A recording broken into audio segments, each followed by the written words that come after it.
Wait, no items, really?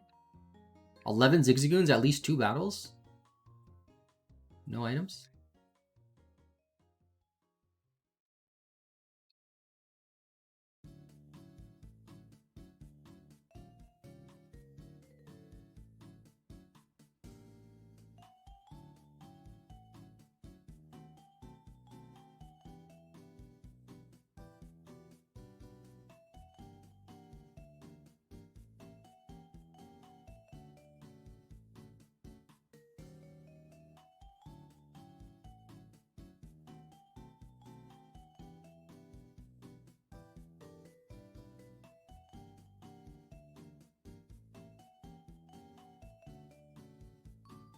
Alright, there's some items.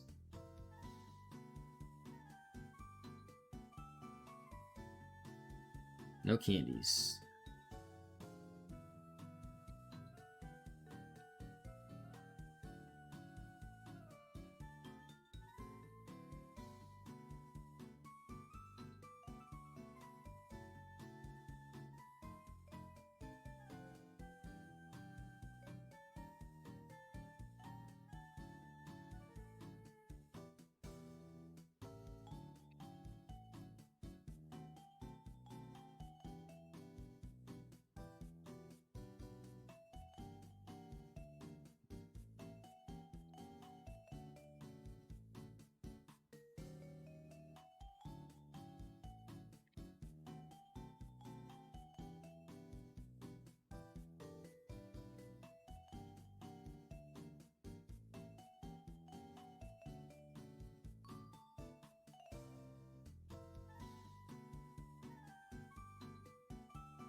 Another candy. I think I might have enough when Zigzagoon hits 19, honestly. I'm gonna go do math after Zigzagoon hits 19. Which might be after this battle.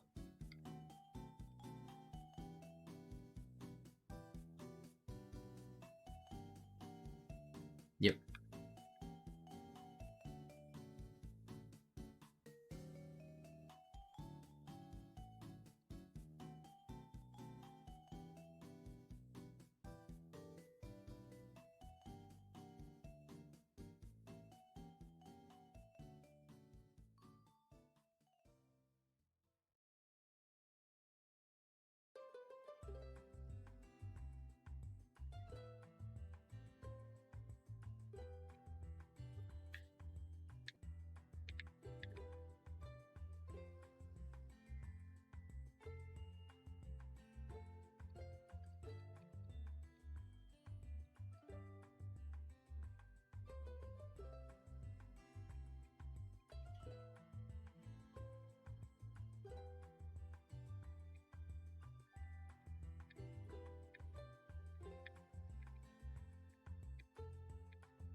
Okay, so we need... Let's do math. We need 17 on Lounged.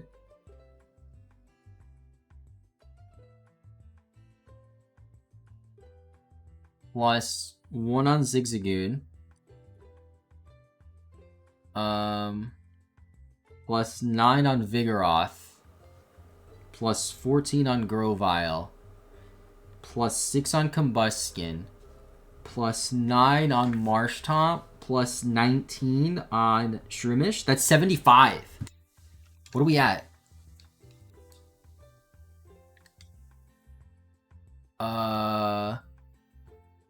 That's What's 42 plus 38? That's 80? Chat, we have it. We're 5 over. Oh. Okay. Can I get a bonus rare candy? Bonus candy? Come on, bonus candy? No. Okay, so here's what I'm going to do. We're at 37 so far. Ruby has 37 in the dex.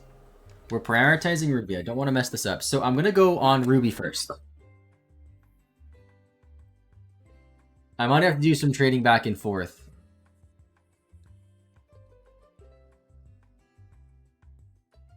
So we're going to level up Loundred.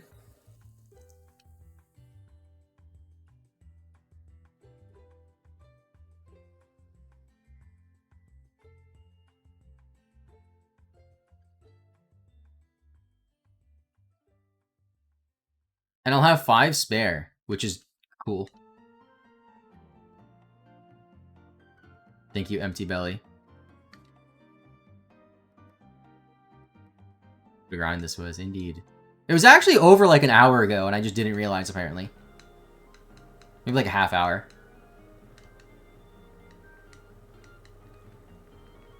Could have done this way more efficiently if I think for the next section, what I should do is focus on what's the easiest level up first, like the lowest levels. Like, get all the low levels out of the way, and then see where I'm at with the candies.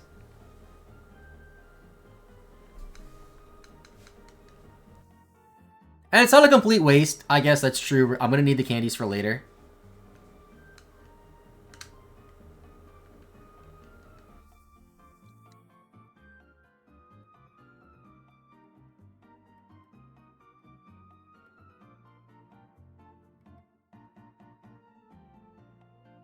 There's Lounger level 40. There's Pokemon number 38. Very fitting that the Rustboro City theme is playing right now. It's the Oras version, but still.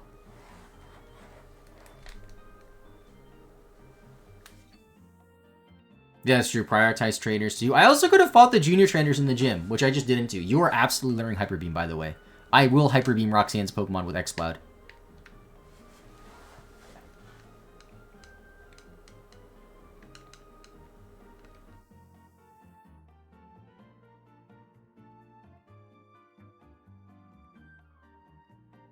Okay, X-Cloud is done.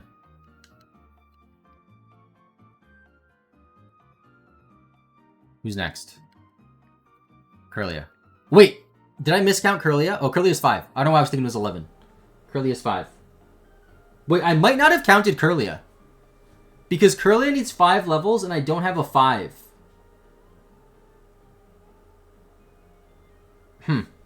I may have miscounted, chat. If I did miscount, we just level up the Shroomish. How about that? Okay? How about that?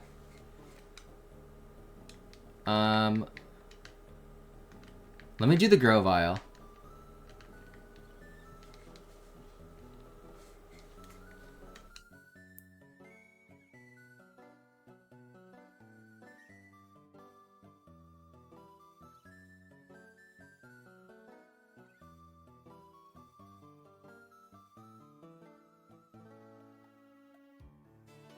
I can use Shroomish on the junior trainers. Honestly, yeah. Switch training on the junior trainers might just be enough.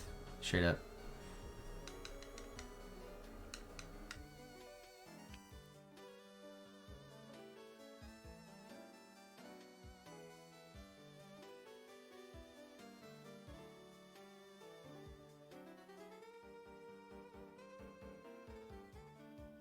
Grovyle evolves at 36, right? It's not one of the weird starters where it evolves at like 32, is it? If it is, that helps us.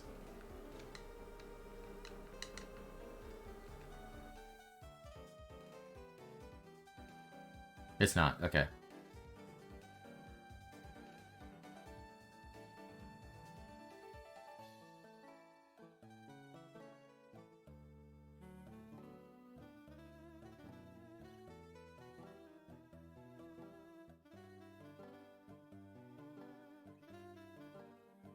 There's 36. Grovyle's evolving. It's Pokemon number 39 for us. Good old Sceptile.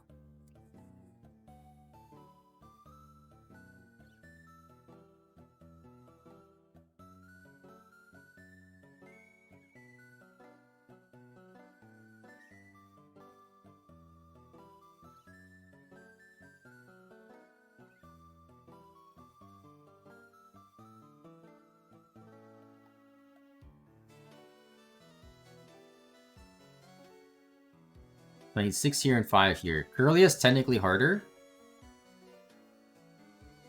Do I have 11 candies in this game? Please say I have 11 candies left. I have exactly enough! I have exactly enough to level up everything in Ruby. That's so funny.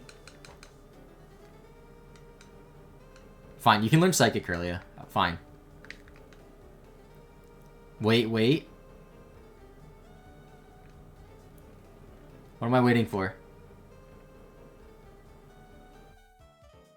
At least switch train on the junior trainer to start to a level or 2. I'm not going to be able to do that. Because it's not going to give enough EXP. Because I need thousands. I need thousands, and I don't think the 2 junior trainers are going to give me more than 1,000 combined. Oh, Shroomish is in Sapphire. I could do that for the Shroomish, yeah. I probably am going to do that for the Shroomish, actually. There is Gardevoir. You can buy a life-size plush of it if you're a freaking weirdo. Mine should be here on Tuesday. But that's Pokemon number 40!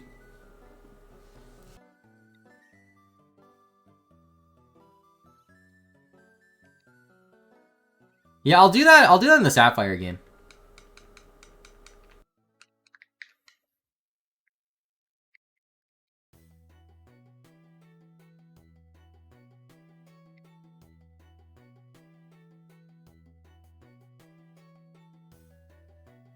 I can't believe we have just enough to level up everything in this game. That's kind of crazy.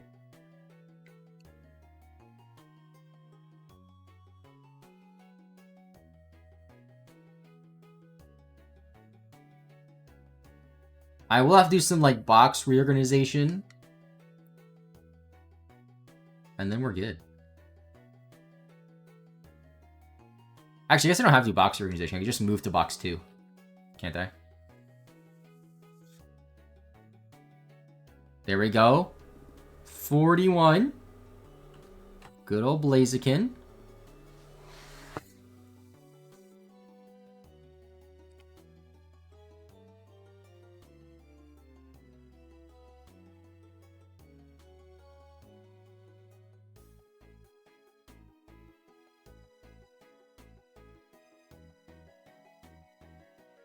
Okay, Blaziken has to learn Blaze Kick. It's like a signature move. Like, it just has to. Will I ever use it? Probably not.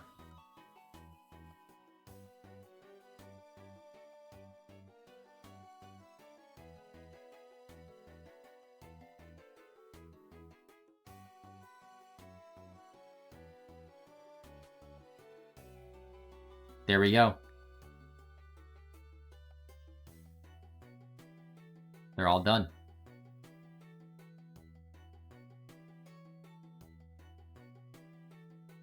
I'm putting X-Ball in the front because I'm going to use him against the gym.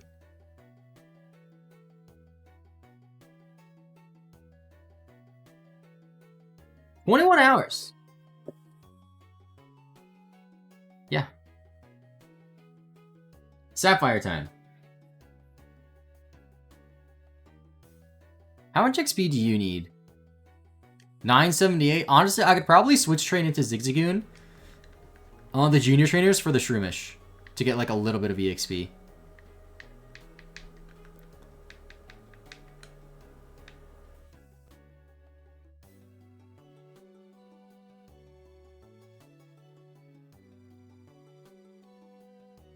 And then I have to trade everything over.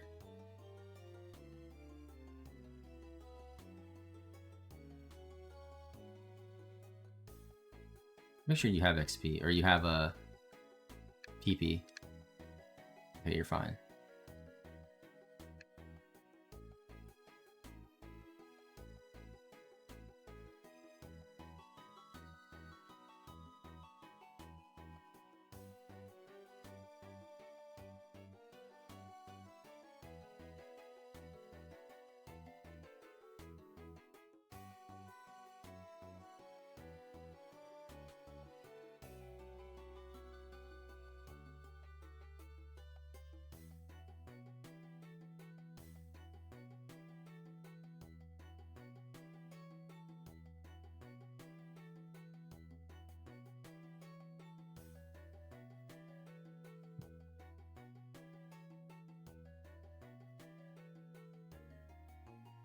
I'll see how much XP we get from this.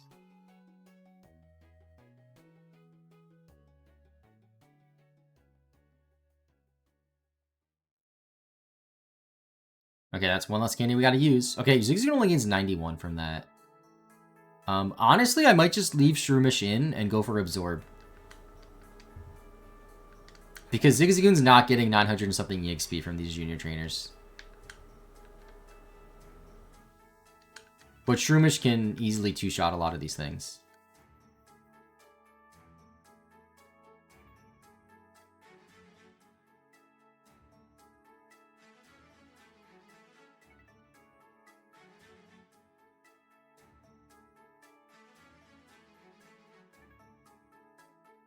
Yeah, I just gained 2 levels from that one Geodude. That was really worth it.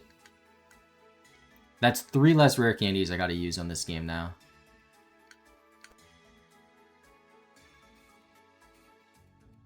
And I should get at least 1 more level. Because there's another trainer.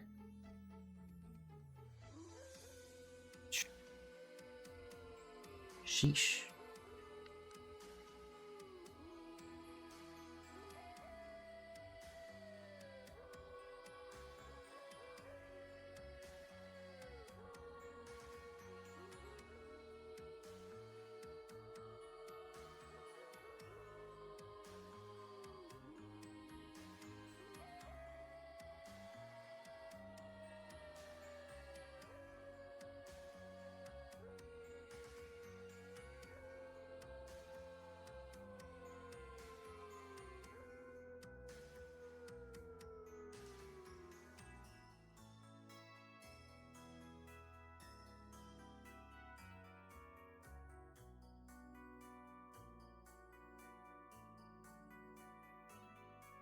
I think they can solo the trainers is nutty. I mean, it's just Geodudes. They're 4 times weak.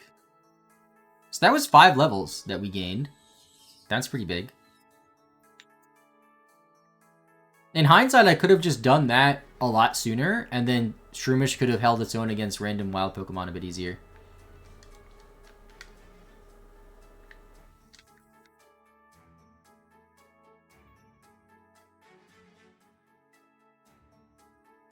I'm gonna be a little cautious. I'm almost certain I have enough rare candies, but I'm gonna level up Shroomish last.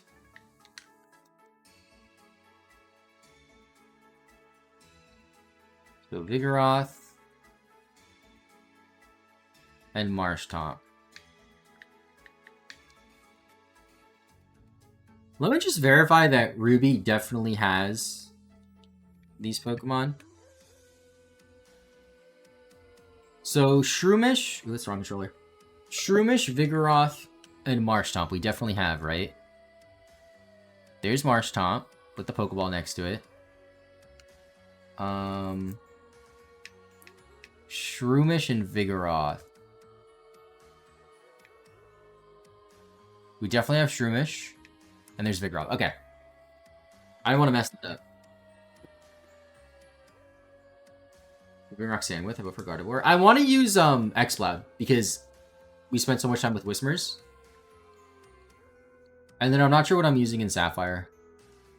Maybe Shroomish because I never actually used it.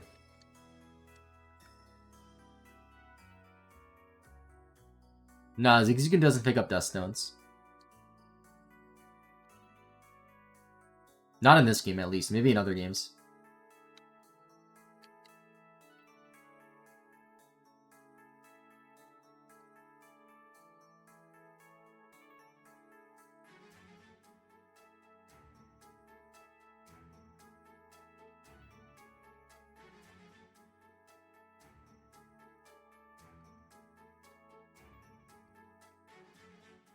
Stomp Roxanne with Guardy. No, Guardy and X-Cloud are on the same game. And I want to use X-Cloud. So Sapphire, I'm probably going to use Shroomish. There we go, 42. Good old Swampert. It's incredible just how many Pokemon you have access to before the first gym badge. 40 out of 200 Pokemon, that's 20%. Ever use Shroomish? I mean, in this playthrough, no. I only use it against the gym, that's it. Oh, I mean Breloom. Yeah, Breloom. Because it'll be evolved.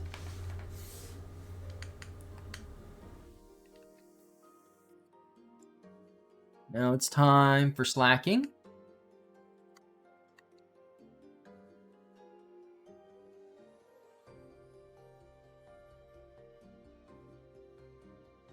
Oh, actually, I'll have to trade Shroomish over.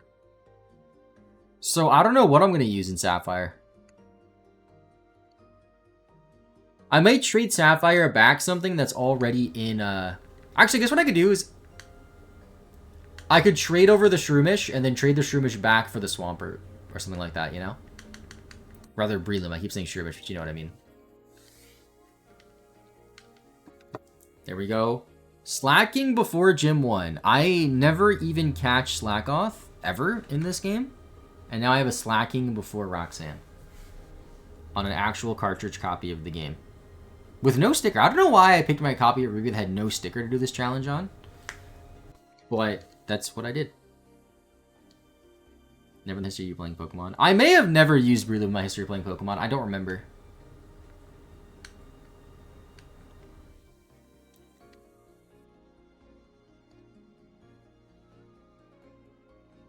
Okay, so we'll have 6 rare candies left over. That's pretty good. I was gonna say good and huge at the same time, so I said good.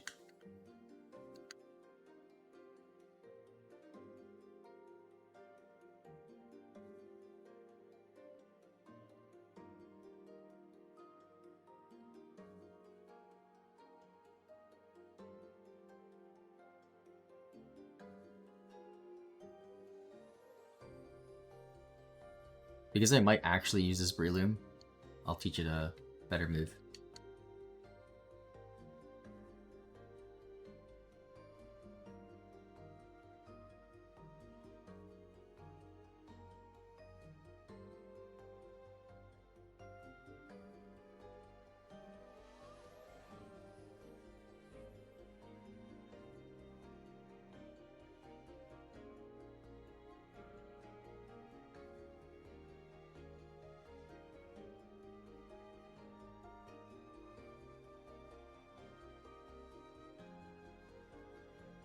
$23.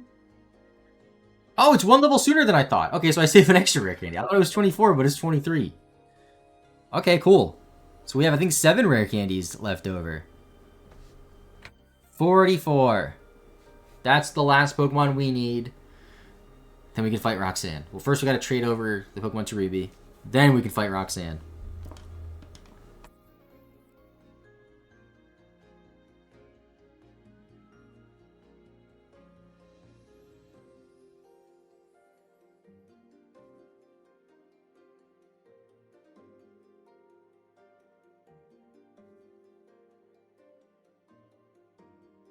Okay, now we go back to double.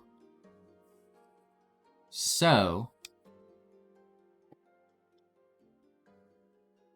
I'm missing 3 Pokemon. The 3 Pokemon are in the party. I need 3 Junkie Pokemon to trade over. I don't need Blaziken, so you can have Blaziken.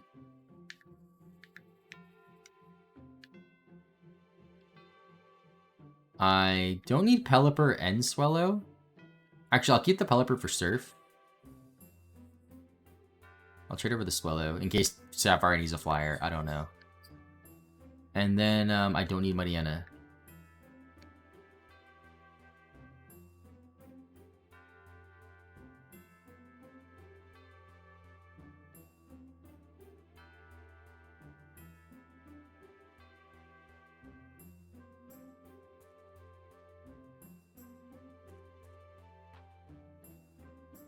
.5 hours, chat. That's how long it took.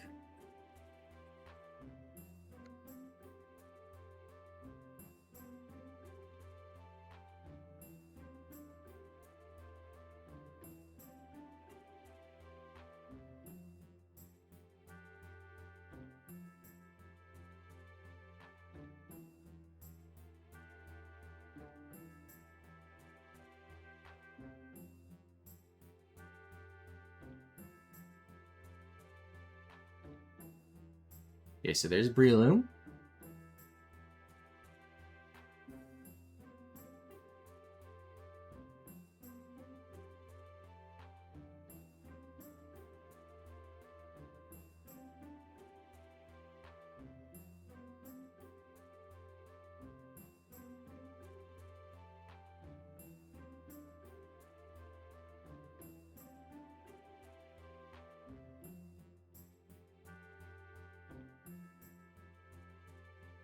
And then I want to trade the Breloom back, because I want it to stay in that game.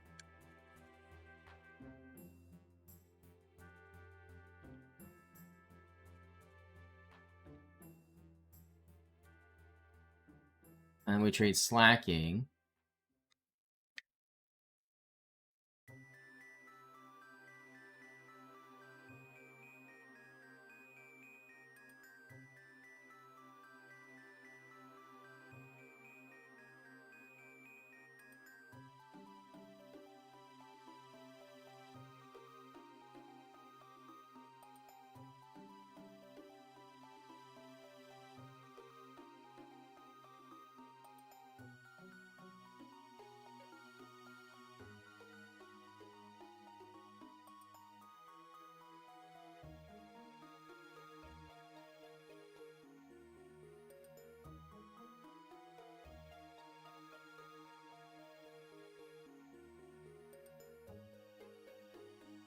And then now... I guess I could trade back the Slacking. I need... Swampert.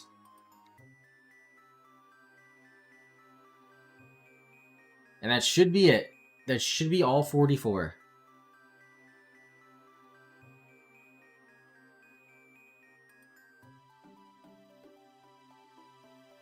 Normally it's 37 if you're doing a regular Oak Challenge with just one game. But we have 37 because we have the 3 starters, which are extra. Rather, they're 6 starters, which are extra. And then the, no, actually, I don't even know what it is that we have extra.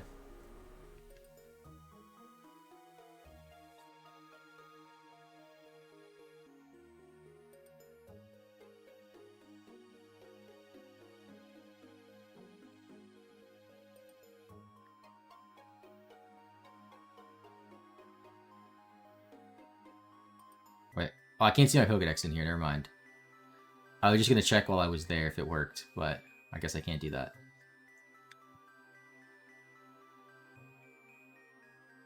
Alright, so we should have 44 on the left game. And we do. I guess I should go full screen review for this. So just like double check. Like, is there anything that we're missing? What is Pokemon Linoon. Forgot to trade over Linoon. Okay. I gotta trade over Linoon. Hold on. Where the heck even is Linoon? Wait, which game had Linoon? Oh, it's this game. It's Sapphire. I just forgot to level it up once. There we go. So it's 45. It's 45. I almost forgot about Linoon. How could I forget about Linoon when I always have multiple Zigzagoons in my party? I don't know. But there it is. I gotta trade you over too.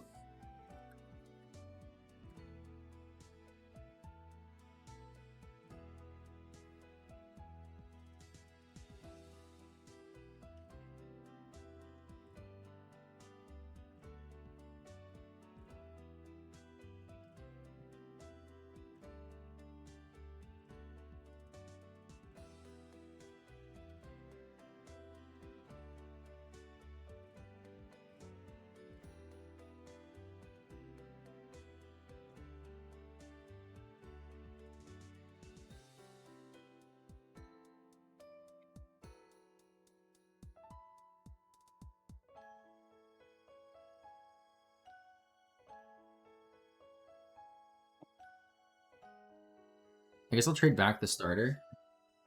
And then we'll just hit the Linoon over.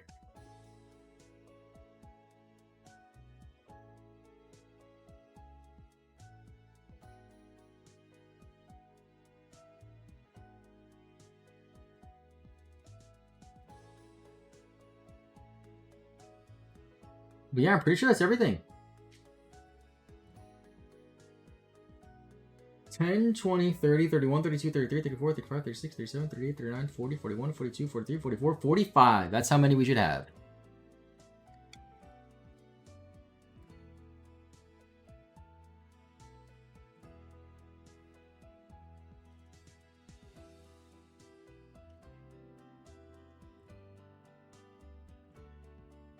What's up, Ash? Welcome back. Now we can go fight Roxanne. Finally.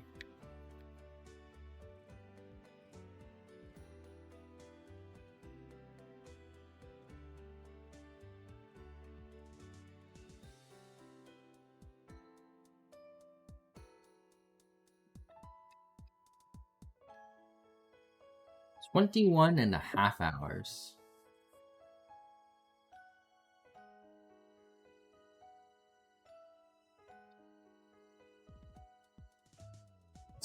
Double checking on the Ruby game. We have everything. Everything. We can't get Ludicolo yet. We cannot get Shiftry yet.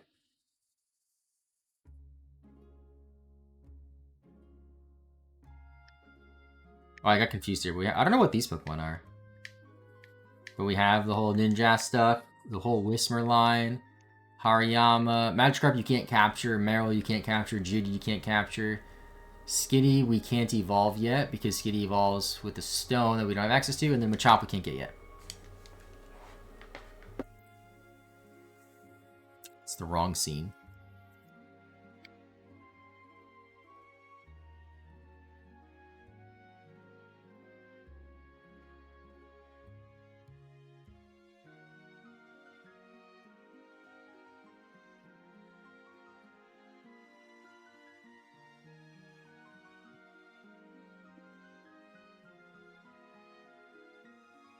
Okay, so on this game I'm using X-Cloud.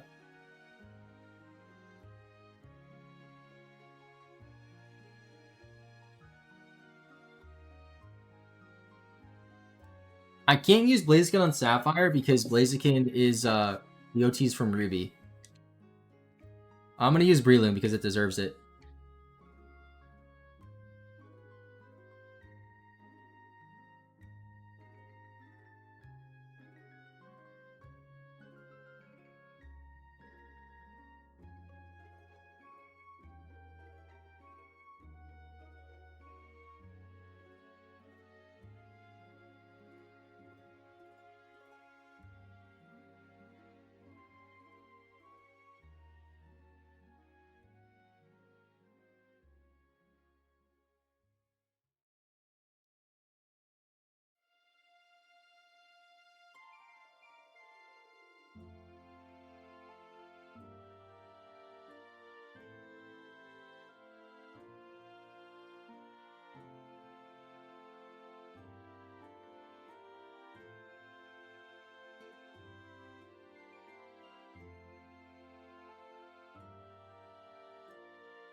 I'm gonna save in front in case I like missed something.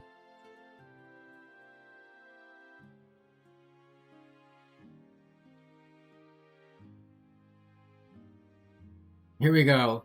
First gym battle. Finally. It's been, what, 6 days of streaming this? Or day 6?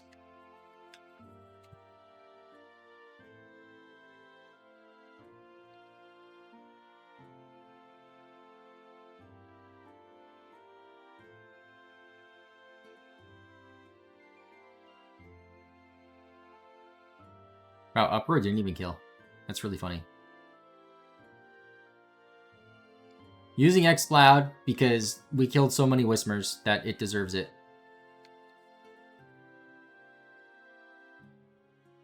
Oh, Sapphire is going to beat it first.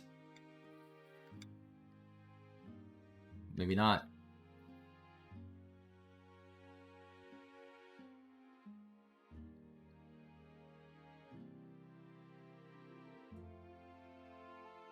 Hyper Beam?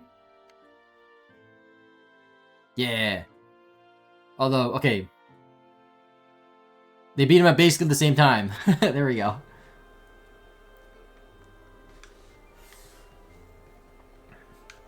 First gym badge completed. Finally, the stone badge. That took forever. That took 21.5 hours. Dude.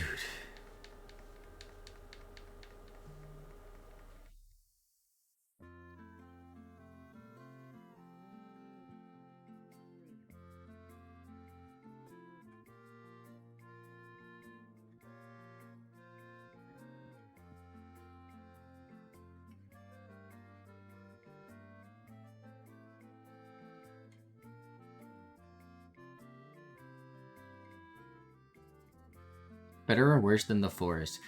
In terms of straight time, worse than the forest. But I didn't go as crazy, I don't think.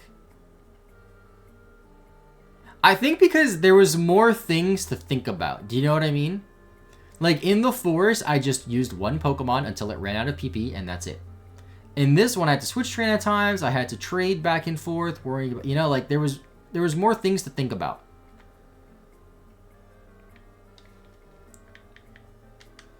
Okay, now... That's funny. We got items from the gym leader.